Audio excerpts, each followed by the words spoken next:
2016 was a monumental year. It was a year of love, of loss, of challenge and inspiration. It was a year that had America really dig into its core to remember what unites us all, what peace and love really means to us. But that year would serve as a catalyst for reflection on the true values of America as the election between Donald Trump and Hillary Clinton took place. 2016 was a year where the United States began to witness and experience the symptoms of a fragile democracy. So, what exactly is a fragile democracy? It is a term used to describe a weakened state of democracy that may face challenges such as weak institutions, political polarization, corruption, limited rule of law, electoral irregularities, and a lack of respect toward democratic norms and practices. Now, how does that apply to the United States today? Whatever the terminology, democratic decline has ramifications throughout society. It is associated with certain changes in public attitudes, including vilification of members of the opposing party and widespread misinformation. We see this decline manifest in our very own society through independent media, our vibrant education system, and our engaged civil society. All of these symptoms of fragile democracy and democratic decline are present within the United States today. We've already seen this breakdown of democratic ideals in our very own country 163 years ago, the occurrence of the American Civil War. And the present is reflective of the past, in which the same stressors we saw then are the very same ones we're seeing now. We see it in public discord. In an advanced economy, the United States stands out as one of the most conflicted. We see it in the lack of trust in our institutions and in the harmful belief that the government does not work for its people. And we see it in our economy through significant inequality and widespread democratic discourse, which can lead to economic dislocation, wealth inequality, and declining wages. Research suggests that nations that have successfully lowered inequality see more robust democratic consolidation. So, where does that leave us today? With so much to fix, where do we even begin? In order for us to fix this broken democracy we're currently seeing within our country, we mustn't look toward the root of the problem, such as the government or the politicians that may run it. We must look toward us. We are the root of the democracy that we see within the United States today, and it is up to us to change it. Now, what change can we have and how? While there are many factors that play into the erosion of democracy we're currently seeing within the United States today, I want to focus on one factor that affects all of us, and that is disinformation. Disinformation is defined as false information deliberately and often covertly spread in order to influence public opinion or obscure the truth.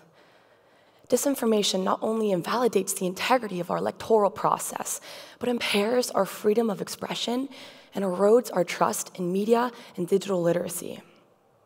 This then harms our democracy by hampering on the ability for citizens to make informed decisions.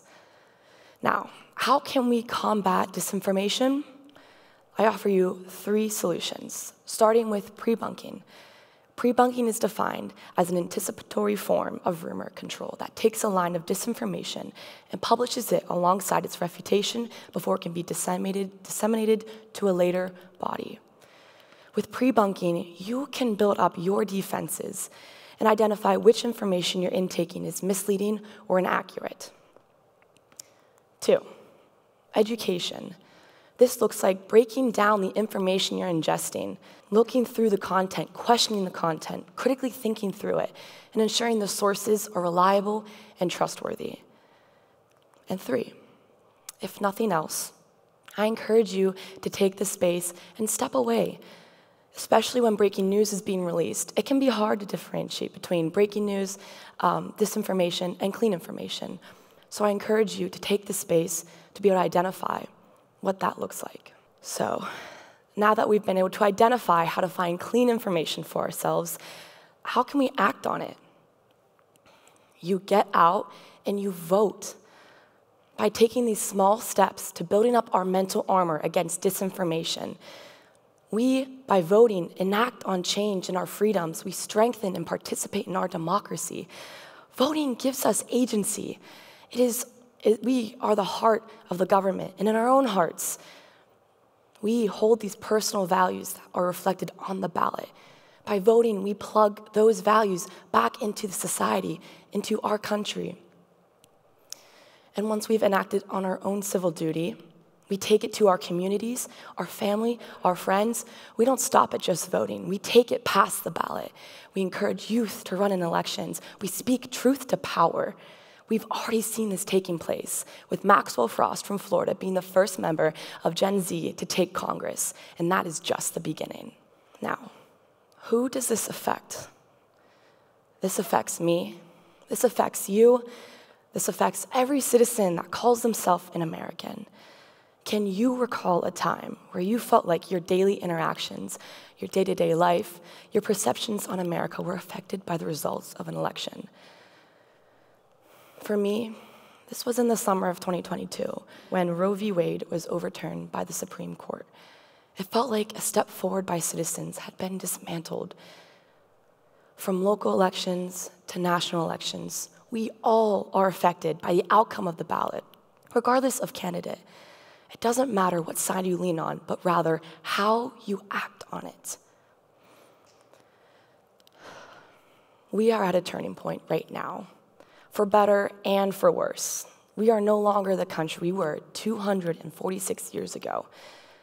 The first step in addressing any problem is acknowledging that there is one. We are no longer as democratic as we used to be. We have the civil duty as Americans to ensure our legacy, the legacy of the country, and the legacy of what makes America home of the brave. We must embrace hope. We are the caretakers of that legacy, and it can't just be tossed aside. I want to share a personal anecdote on how I personally took action in my own life and how you can do so too. In 2016, I was a sophomore in high school, and truly, I did not know who I was, where I wanted to go, or what I wanted to do. But regardless, I knew I wanted to have a voice in the political realm, to have my perceptions and beliefs represented, heard, and on the ballot.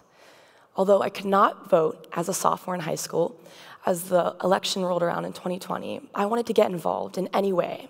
And that looked like knocking door to door, asking if citizens had voted and if I could help them in voting, get them to the polls in whatever way. And believe me, nothing is more humbling than being told off by a 90-year-old woman for soliciting, but it was empowering in whatever scale it was, big or small. By the time I came to college in 2022 as a freshman, I noticed a severe gap in voting and in engagement on the ballot between my generation. And it was shocking and unsettling. We have a duty to this country we are inheriting. We have a promise to uphold and upkeep, a promise to hand this country off in a better place than how we were handed it. We have the duty to hand this country off to our grandchildren and our children. And we can't just disregard that duty. So I hope to leave you with one question, and that is, where will you be this November 4th, 2024? Thank you.